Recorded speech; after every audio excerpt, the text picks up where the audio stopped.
YNA is a podcast that focuses on mental health and other aspects relating to what goes on inside a person's head. We are by no means professionals on this field and only aim to make these conversations about mental health easier for the listener. Nothing we say or talk about is professional advice unless explicitly mentioned. If you seek professional advice or experience symptoms of an actual mental health disorder, please contact a professional or visit your closest center for behavioral health. You are not alone. Hello. Welcome back to You Are Not Alone. And this topic will be on anxiety, part 2. And we are here with Will Black. Hello. Would you like to introduce yourself a little bit, and then we can get started on our topic of anxiety? Yeah, sure. My name is William Black. Pretty good friends with Cheyenne and Cena here. Been friends for a long time, since middle of high school probably. If you're into conspiracies at all, I do have a conspiracy podcast with a couple of my other friends. If you're interested in that, but that's lately what I've been working on. So we'll get back into this. What is it called? It's called Three Guys All Lies. If you want to find us on Twitter, Instagram, anywhere. Awesome. So you have told me that you deal with anxiety and that it feels like as if you are someone who understands it better than a lot of other people do. So I got to ask you, from the beginning of when you started learning about what anxiety is and where you are now, how much has your anxiety evolved? Or is it more of how much of your knowledge on anxiety has evolved? I think it's a hard thing to say. Like, a lot of people can say like, this is what anxiety is. And, there's doctors that say this is probably like a side effect of anxiety or, whatever the case may be. But I think it's more of like, it's all in your head, obviously, but how you address it is when it gets better. Understanding what anxiety is, even though you really can't understand what it is, you might relate it to like, oh, when I'm feeling like this is anxiety, or when I think about this is anxiety related. This is what's causing these thoughts. But the further you dissect those things, the further you come to not only understanding, how maybe severe it is in yourself, but then you can start taking the road to fixing it. I'm going to read you the definition of anxiety and tell me if anything sticks. Anxiety is a normal, necessary, and useful mental state of apprehension about what might or might not lie ahead. It is typically occupied by an unpleasant physical sensation, jitteriness, pounding heart. To grab our attention, its function is to alert us to the possibility of danger and urges us to make the necessary preparations to protect ourselves. Do you feel as if any of that definition stuck to what you have gone through? I think it's a very accurate definition. I would disagree with it in some aspects. I don't like that they use the word unpleasant necessarily, because it's not always unpleasant. It's meant to be unpleasant. It is. And that's a good thing. It's a survival instinct that humans have evolved to have. Anxiety is, actually a good thing in some sense. And, like if life wasn't as easy as it is now, like living in houses, having running water, not having to scavenge for food, like types of things, anxiety would be a good thing because you would be worried about. You have to think of worry in that sense it's a good thing. It's your survival instinct. It's not necessarily all bad. And although it might give, bad sensations like, oh, I might get hurt or, something might happen that I'm not going to like, you shouldn't let that stop you from doing it. In fact, I still, even with medication for anxiety, I still get all the time, very unpleasant feelings of like, I have to dissect certain situations very hard and say like, if I were to do this, what would happen? What are the side effects of it? It could be something super dangerous, like jumping in a shopping cart and riding down a hill because it's fun. You're going to fall out and get hurt.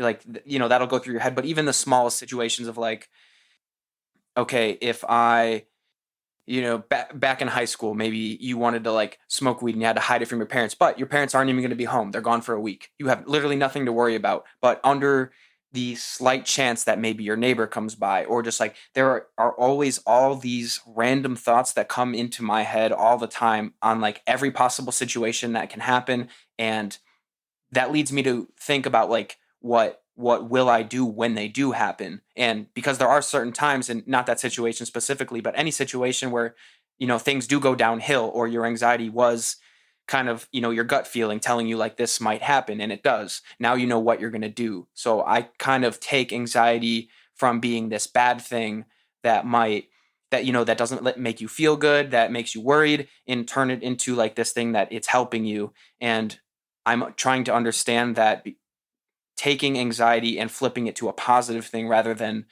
thinking about it as a negative thing is actually helping me cope with anxiety a lot more, because I still do think negatively about anxiety in a lot of situations, but I know personally, just, over the years and dealing with it, that it's actually a good thing and it does help you in situations, even though it might not help you in others. When did you feel as if you felt the first feeling of anxiety and then you realized, hey, this was something that's not, maybe not normal, but something that's like a lot of other people might not be feeling this, or this shouldn't be something I should be feeling? It's very hard because I didn't necessarily feel it in myself right away. I started to notice, and this would be back probably in like high school or something, when like if I were to have gone to a doctor, they might have classified like anxiety or whatever.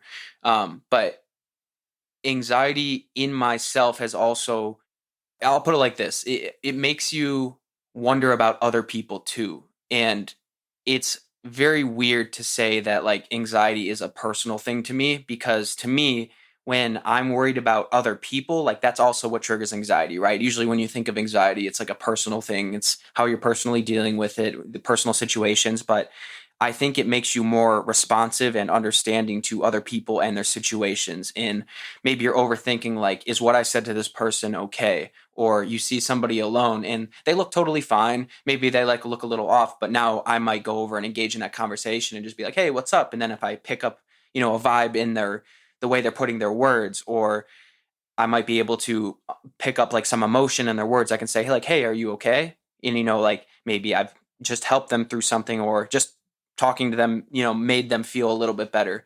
But it's also, on top of being very personal, something that has definitely helped me engage in other people and understanding, is somebody else going to like this if I do this? Is somebody else going to appreciate this? Is somebody else going to be mad at me if I do this? And I can take that into consideration when I choose to do whatever I'm going to do. What I want people to understand from this podcast is something that is very important to me, and it's understanding when you have anxiety or depression, or you feeling suicidal and these thoughts are not normal. When was it that it was something that you needed to address and you realized that this was something that I need to have figured out, or it's going to ruin my life? Because it seems like you flipped it and made it into a positive outlook, which a lot of people, I believe, with anxiety have a difficult time doing. But I think another thing that a lot of people have a difficult time doing is understanding that they do have anxiety and that it's something that needs to be addressed. When did you address it, and what caused you to address it? I addressed it, I believe, starting in college. It was, at the time, I thought it was a combination of like things like ADHD mixed with depression, things like that. But it was actually just anxiety. Like I got on ADHD medicine for a while. I was on depression medication and things didn't change. Like things didn't get better. It was something else. And it's hard for me to say like there's this one specific feeling or one specific event that said, okay, I need to treat anxiety. I didn't know. I had several different medications from like depression to ADHD. And then, the person I was seeing said, oh, well, let's try this. This is for anxiety and, high anxiety and stuff like that. And when I took that medicine, I was way more calm all the time, but I wasn't like brain dead. It was just, I felt relaxed and I thought like, hey, is this normal? Like, am I supposed to be feeling this way? And she's like, well, she would talk about like how you feel on anxiety. We were going over anxiety and, like things started to correlate with one another. And I thought, okay, maybe this could be anxiety. And at the same time, the medicine is helping me not only perform better in school or engage in more social conversations and be okay with that. Because I used to be very, very introvert as a person. And only through like high school that I started like expanding. And it's, you know, part of that is from anxiety. Definitely. I think everybody has a little bit of anxiety always. It's just a level of anxiety when you actually need to like address help. Like, when is that? And I can't put my finger on it. Maybe you really just have to focus on yourself. And, if you think you might be depressed, but you're actually not, even if you just think about it, you should address it and say, why am I depressed and how can I get better? And then you might find out that you're not depressed, and it was just like you had a bad day, like no big deal. But if you are depressed, now you know how to get better. Now you know the next steps you can take, rather than just throwing it in the back of your mind and denying that you're depressed or denying that you have anxiety. The sooner you look into your own head and say, this is what's going on in my head, this is, what I'm going through, now you can address it and take the next steps. And everybody has their own timeline, but that's the beginning of it, is just understanding what's going on in your head and actually thinking about things. With disorders, we realize that they do play hand in hand with each other. So with my PTSD, it plays a huge hand in hand with my depression, and they both one's the left punch and one's the right punch, and each one punches like with each other. With anxiety, do you feel any other types of like disorders or like any other types of feelings that increase your anxiety, or is it just you feel anxiety and that's it? Personally, I think depression also does play a factor into it. I think even now, like I could be slightly depressed, nothing major. But back in high school through college, like I think there were little bits of depression at some points of like not knowing like, what's going on with life and like not being okay with certain things. But again, the sooner like you address those things, the sooner like you can fix it. For me now, it's mostly just anxiety. Anytime like there's a social situation, it's just anxiety, but I'm okay with getting over it because I know I have it. I know what's in my head. I'm also getting medicated, so that makes it even better. But the fact is, until you know and understand what's going on in your head, that's the point where you're able to help yourself before helping anyone else. I think the thing that we forget to realize about how important medication is and how it can help with people who struggle with anxiety. But I think there's also people out there who are like, I don't want to take medication. I don't want to feel the way that medication makes me feel, which is completely understandable. Was there a point where you realized that you needed the medication, or was there any point that you were just like, I can deal with this by myself? Yeah, there were a series of events. So through college, going through like ADHD medicine, depression medicine, before I found like help with anxiety medicine, there was a point that I went through where like, like I don't think I need this medicine anymore. And it was like 50% like, I think I think I've improved on my anxiety. I think I don't need it. And also 50% like, I don't want to take pills anymore. Like I don't enjoy it. But here I am back on it, and it probably went for like 2 years before I had gotten back on it and had gone back to get more. But I think everybody kind of has their own ways with that. Some people go through it, some people don't, and I went through that, and that's just my experience and timeline. But medicine does help, and it doesn't mean you always be on it. There might be a point where you can say, okay, like I think I'm okay, but what medicine is meant to do is help you, right? And I know a lot of like people have things like, oh, well, the medicine's overpriced and they're just trying to sell you, a quick solution like a Band-Aid. You have to keep buying them. It's not going to permanently fix you. And yes, it's not going to permanently fix you right away, if it does. But when you do take medication, it lets you address the situation even further. Now, what's on your mind is there's less on your mind about your anxiety and less stress from the anxiety is what I was saying, rather. So you can think about anxiety more in a sense of like, so how can I get better, rather than how do I avoid this? So then Right. once you go through that process of thinking, how do I get better, you progressively improve. And then at that point, that's when you could stop medication and you'd be done. You wouldn't need it anymore. So I feel like some people need medication to get to that point. But then they can get off of it. And then some people it might be very severe and they can never get off of it. But, everybody's different. But I think the first step you should take in realizing it is just talking to somebody and addressing what you have. Because if you don't understand what you have, then you're never going to be able to fix it. What are some natural remedies that you use for yourself that medication will, I mean, medication does help, but was there anything else like that you could possibly help other people understand what to do when they do get like episodes of anxiety attacks or something like that? And could you also explain what an anxiety attack feels like, what's it like, and how you understood that, hey, this is an anxiety attack? Yeah, I feel like there's like a couple differences in like attacks. Like there's kind of there's an anxiety attack, which I feel like, let's just say anxiety is like a 1 out of 10 feeling. An anxiety attack is maybe like a 5 out of 10 bad feeling, where like you're not necessarily panicking, but maybe you're breathing and your heart rate picks up and you're just worried about what's going to happen, or overly worried about something you shouldn't be overly worried about, but to a severe degree. And then there's like a full blown panic attack. And in my life, I've only had two panic attacks, and both of them happened at like in the middle of the night. I don't know how to describe it, because I would wake up at like 3 a.m. and just, I was unable to breathe. I was just overwhelming feeling of anxiety and chest tightness and breathing fast. I had to like call my mother upstairs, and I just couldn't speak to her. I was just rocking back and forth on my chair and just saying like, I can't calm down. I just can't calm down. I just can't calm down. And I couldn't. And it only lasted for like 10-15 minutes. And then after it was done, it was done. Like I felt fine, but they came out of nowhere. And panic attacks do come out of nowhere. In that sense, it came out of nowhere, but I know that, they might have some root causes. People might struggle with them differently, or have them more often, for that matter. But most of the things that I do, if I ever do have some type of anxiety episode, or just feel it becoming progressively worse, is avoid the situation for the time being. Maybe, like you're in a very social situation and you're around a lot of people and you don't like that a lot. Doesn't mean like don't try, but try slowly, maybe avoid the conversation, run to the bathroom real quick and just calm down. You're by yourself in there. And then go back and, try to, introduce yourself back in slowly. Or if you're already by yourself and you're just having some self-motivated panic attack, just do something you enjoy doing. Maybe you enjoy playing video games or reading a book, or, putting on some good music. Maybe you enjoy meditation.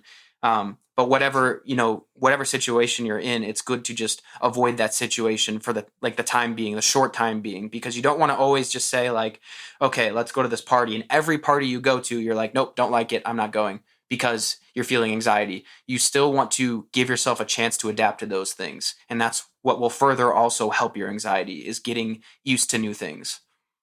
So you said that going to the bathroom, being alone, is it taking deep breaths? Is there things that you could tell people to naturally think about that could help them? Like with my PTSD, the one thing I like to tell myself is, hey, this is a memory. This is a flashback. Pull yourself into the moment, into the now, count back from 10, take a deep breath, and come back, and you'll be okay. Is there anything that you would do that you would recommend to somebody that has worked for you? Personally, I can't answer that because I don't know. The things that I do when I'm in those situations are usually like, it's like somebody talking to you in one ear and it goes out the other. You don't really remember what you do. You don't really all you care about is kind of getting away and freeing yourself from that feeling. So I think what a lot of doctors recommend too is just, like what you said, take deep breaths, avoid the situation for a short time, remind yourself nothing's happening. It's okay. Like it's going to be okay. Things like that. But again, also I like to do things where I get more personal with myself and do things that I enjoy and just take my mind completely off of it and, come back to it later if it's something that it needs to come back to. So as you progress from where you first started and now where you are now, and you've seen yourself evolve with anxiety, do you believe anxiety will always be with you for the rest of your life? Or do you think it's something that you will finally just be like, I'm over this, I don't have anxiety anymore?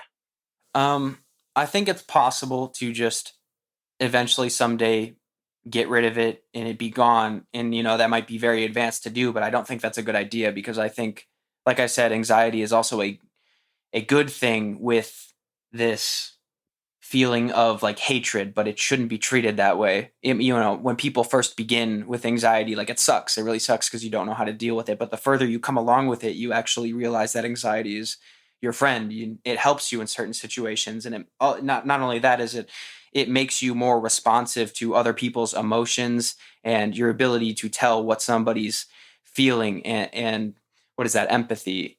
It makes social interaction so much better for me, because people could be talking about things that I don't know anything about, or talk about like you with your PTSD and the things that cause it, and I can feel what you're feeling because of anxiety. And that's weird to say. I don't, if that makes sense, but because of that, I can personally feel how this is going to make you feel. And like I said before, any other social situations, you can pick up on vibes that people might not be feeling the best, or like you might notice just the tiniest thing off about somebody and be able to address a problem that they're having. And not only that, because you're suffering a little bit and getting these feelings, you're helping somebody else. Right. So even though it's kind of like a weird way that I think about it is that sometimes I suffer a little bit so that somebody else's life can be better. 100%. I agree with you. I would have to say something about like my depression is me and my depression have evolved for a long time. And now when I am feeling depressed, I used to like displace my anger against my friends, and I would make them mad, and I would find ways to hurt them because I was feeling depressed. But now that I've evolved, when I feel depressed, I understand that feeling, and I understand that maybe having a conversation with a friend right now is not the best time, or I can put things aside and understand my depression better so that I can keep evolving with it and that I can get a control of it. I think the thing that people have the most difficulty with is controlling something that they deal with, and they feel as if like anxiety, depression, PTSD are things that they can't control when you really can control them, because they are thoughts in your head, and they are going to make you who you are to this day. I have to say I wouldn't be here without my depression and my PTSD. I wouldn't, because of the struggle I've learned to become better. Yeah, it really evolves you. That's a big thing. So would you, just to leave off on the last thing, if evolving is so important to us, is there any way that you could help or tell somebody who's dealing with anxiety right now and thinks of it as a bad thing, and how they can switch their mindset from it being a bad thing to a good thing and using it to their I guess control and using it for the better? So the best way to see something work in a different way is to physically see that happen, right? So before I talked about kind of like the stories I had where whatever situation I was in, maybe it was, not the best situation, I would think of, but like a fun but dangerous situation. You think about something like bad that might happen, and then that thing does happen and you're prepared. And that's where I kind of began to feel like this appreciation for anxiety, because I physically saw it in front of me working. Yes, it might have prevented me from going to jail or prevented me from breaking my leg, but because of that, because I physically saw it happen, that's what really led me to, get that mindset switch and do like anxiety is a good thing. I would have been way more screwed up if I just ignored it. But it's hard because not everybody gets that. Some people have it more severe or even less, and they don't have those situations. So I can't really speak on like different situations, but that's just how it happened for me. Awesome. I really appreciate you coming on to our podcast and explaining a little bit more about your anxiety. It really helps out the people that are struggling with different things out there. And if you are struggling out there, I do want to remind you, please remember, you are not alone. We will help you through this. How does that sound, Will? I loved being here, and I enjoyed talking about it. Awesome. Can't wait to see you on more episodes. Catch you guys later.